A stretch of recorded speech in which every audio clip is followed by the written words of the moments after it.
Starting this series, I was wondering how long it'd be before I advocate the art of someone who's later found to be someone we shouldn't encourage the influence of, and I'll feel slimy about not knowing it when I made the video. Then I did a video on Manson anyway. Obviously, we can't expect people to be perfect, and there's no need to police private enjoyment that doesn't harm anyone. But when I'm promoting someone's influence, it can get disclaimer-worthy. It's positions of influence which makes for a power dynamic which facilitates exploitation. It's gonna come up whenever there's men, or J.K. Rowling, who I think identifies as female. J.K. She. Is she a woman? Maybe it depends if she's in her non-binary alias or her male alias. Sometimes we learn that someone whose works we admire isn't morally compatible with us, and this is portrayed as a recent media zeitgeist. It's not new, it's just more accessible as a phenomenon now that we can communicate more. I don't believe in excluding art when it's created as bad things, yet I still kind of do it by instinct, by having a conscience. Every case has its own circumstances of what we're arguably weighing up, from abusive crimes all the way down to bad takes, or maybe not using your position to condemn something. I don't know, is that included now? It's annoying when it seems that public opinion is the decider rather than just facts, but I guess public opinion is based on facts. Facts and the power of people's crushes on Johnny Depp. Public opinion can be fickle. If we were consistent in our condemnation, we'd speak out about things that Mötley Crüe and Anthony Kiedis directly brag about in their autobiographies. Those just haven't caught the wave. People don't know it yet. Except for the people who know it. There's a lot in people's autobiographies from before when they'd learned what to be ashamed of, and that moral needle might continue to drift, or maybe it's found its groove when we all got online, the age of information. We kind of know things about people from before our moral horizon shifted, that are now obviously condemnable, but we've not rethought it in the new context yet. The amount of guys you know who dated teenagers while being significantly older. Why not tag them?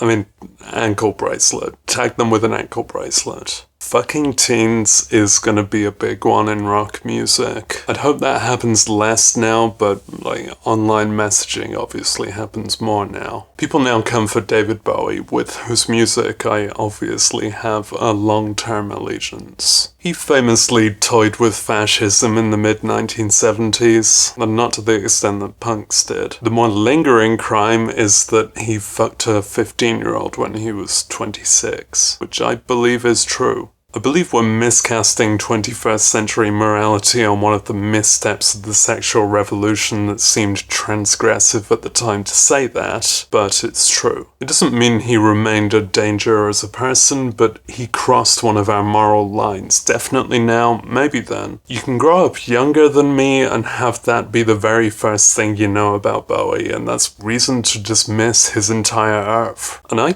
can't much contest that. If you want another count, he wrote a pedophilic song in 1987. That's a freebie if you care. If you want to dwell on indiscretions, research them. People who dismiss Bowie because of this are missing out on a lot in direct experience, their loss, but they'll never miss out on his influence because that's in all the good rock music since Bowie, maybe all the good music. I missed out on The Fall because I couldn't get good signal on the John Peel show. John Peel. So they were just this band who influenced the bands I like. So I simply knew Marquis Smith as an extremely cantankerous, kind of bigoted, amusical guy whose influence I probably carry by proxy, but I don't have to tune into directly. That perspective is reasonable. Not to a historian, but to someone a little too late. I had some mindless self-indulgence CDs. I was never much into them, but their music had been around me and internet edgelord culture of which I wasn't part, but I could see the edge through people I knew. And I saw them live because I dug the support act and was familiar enough with their music to tune into that too. The shock rock perspective was never for me, but you can tune out your morality and see what they were explicitly going for, hence the band name. Some silly, scampering, salacious songs. We've since learned things about their singer that happened before his musical fame. They're consistent with the character of the music, so the moral subversion of the music was actually his honest morals, or lack thereof, played straight. It's pretty obvious when you approach it objectively, like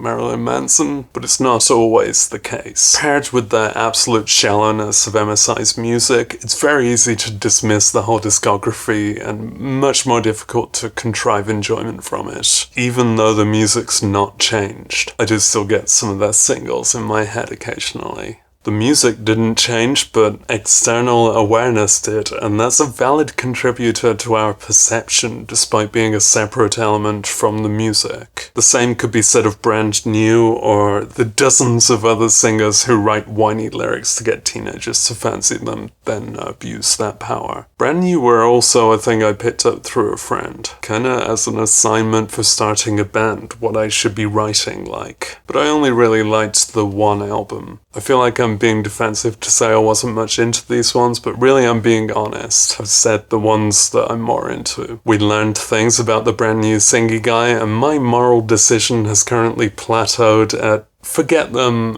except for the actual Masterpiece album that I'll still put on occasionally. The only way to justify that moral conclusion is to suggest that there's somewhere where the quality of the art starts to eclipse the severity of the moral offences. It's me selfishly justifying the conclusion I've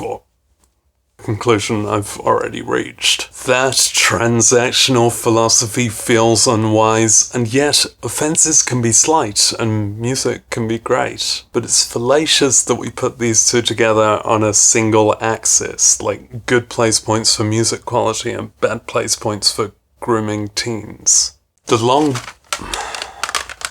Long Blondes I was going to make an easy 3-album, 3-minute video of, but then we'd learned things about the guy from them, the most credited writer. Private life things it's icky to make public, but the kind that really silly celebrating someone. And can you call abuse private? I then put each of the discs on to decide whether they're staying or going, and maybe that's a pointless moral self-infliction, listening to something not to enjoy it, but decide whether it's okay for you to. For your information, the singles compilation isn't good enough. The second album just about is, and the first album obviously is. That is, if you're not his victim, or troubled by empathy. Good time to mention that bands aren't just one creative contributor, even most solo acts aren't. So since morality and musicality are distinct properties, if we simplify each of them to an axis, there's like 4 quadrants. Gary Glitter did horrible offences and was bad at music. David Bowie did a minor offence literally and great music. Michael Jackson did horrible offences and great music. Then the guy from Mumford & Sons? Though it's obviously a continuum rather than a pair of binaries. It's not even really 2D. Ian Watkins would have to find a place. R. Kelly, Phil Spector. To formulate this graph is morally perverse. The idea that quality of work can eclipse severity of offence. Maybe even thinking of doing that shifts my place on the graph a bit. There are living victims, and they would definitely struggle to concur that there's some level of talent that would make their rapist's art worth celebrating. That's both personal to them and of significant public interest. I try not to put people who are just assholes on this spectrum because the moral condemnation feels like a separate question. But every time there's new Smashing Pumpkins, I think it sounds pretty good. I'm just not gonna tune in because of what I know about him, which isn't any kind of specific absolute transgression. It's just being a rotten dude. I'll probably do an episode on the Smiths. I'll probably not do one on Morrissey, but I like his music. I think he's only got better as a singer, and his solo work has become great itself. I've just not kept up with it all because I don't have good faith fandom. For these guys, it's equal parts condemnation and eye roll. Like, it's just embarrassing to have intellectual respect for someone who says red pill. What you know about the artist will affect your enjoyment, but also your will to enjoyment. It's just difficult within a culture to ensure that any such reaction is one's honest instinct, not following a trend. That's the part that feels zeitgeisty. Get your last few Marilyn Manson listens out before there's some Netflix expose. Netflix decides public opinion. And maybe culture is right. 50 million Elvis fans can't be wrong after they learn how young Priscilla was. Nothing can, and probably nothing should, stop you from enjoying what you want to. Hopefully we reach a point of transparency where we realize that morality and talent function quite separately. If I point out that Gary Glitter was a hokey frontman for someone else's ideas, it's true, but it's cowardly to instead invest in someone else being a not terrible person to pedantically shift the buck until we can fall back on moral comfort with the justification of, this person's good, so you can recognize that they're talented. It's not about finding someone cuddly and sinless to elevate to artistic celebrity, because celebrity is kind of the problem. For a while we could have said Queens of the Stone Age rule, except for the domestically violent guy, without having to narrow down which one. In that interim, there was less guilt to enjoying them, but maybe we need a more mature reaction than guilt. One that sustains learning about flawed people with victims. Or maybe guilt is part of the mature reaction. It's a real difficult world when you know about stuff. Because fandom, sadly, does suggest moral advocacy. If someone were entirely despicable, fandom would be ruled out. I've already covered over 60 acts on this show, probably over 500 humans' creative input. Someone's gonna turn out to be dodgy. I shouldn't go back and edit it, because we should reach a stage where praise and condemnation can coexist. But if I'm aware of something at the time of publishing, it's duty for me to get it said. People ought to know. There's a power structure that can often favor abusers if we don't directly challenge it. Maybe that's what it comes down to. Awareness. Awareness seems cool. Knowing the flaws of someone goes well with the perks. Sometimes this crosses over into what was once reasonable privacy. Aziz Ansari was a dolt in at least one interaction, but lots of people can be dolts. That's why they call it adulthood. Privacy, though, is no excuse for bigotry, harassment, oppression. When something has a victim, it's no longer private to the person doing it. I'm gonna surprise no one by not having an answer here. It technically wasn't a question.